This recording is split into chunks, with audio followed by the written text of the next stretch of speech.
Hi friends, புளிக்குழம்பு அல்லது வெறுங்கறி எப்படி செய்யலாம்னு சொல்லிட்டு பார்க்கலாம். அதுக்கு தேவையான தேங்காயை துருவி எடுக்கணும். அரை தேங்காய் எடுக்கணும். எடுத்துட்டு அதை மிக்ஸி ஜாரில் போடணும். போட்டுட்டு தேவையான மஞ்சள் பொடி சேர்க்கணும். அடுத்து தேவையான கார மிளகாய் தூள் ஒரு 3/4 ஸ்பூன் சேர்க்கணும்.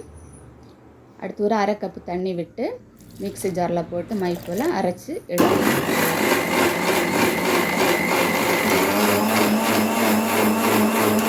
கெட்டியாக அரைச்சி எடுத்தாச்சு. அடுத்து கொஞ்சம் தண்ணி கலந்து அதில் விடணும். விட்டுட்டு புளி கரைசலை அதில் சேர்க்கணும்.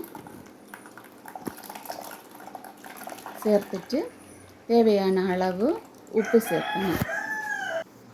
உப்பு சேர்த்துட்டு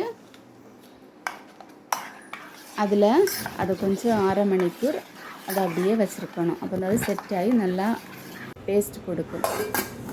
அடுத்து அடுப்பில் ஒரு பாத்திரம் வச்சு அதில் எண்ணெய் விட்டு கடுகு தாளிக்கணும். அடுத்து கறிவேப்பிலை தாளிக்கணும்.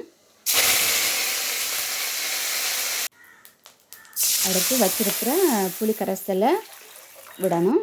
விட்டு அதை மிக்ஸ் பண்ணி விடணும். அடுத்து அது லைட்டாக பொங்கி வந்தோடனே ஆஃப் பண்ணணும், அல்லது அது பிரிஞ்சிடும். இது டேஸ்டியான புளிக்குழம்பு ரெடி. Bye friends.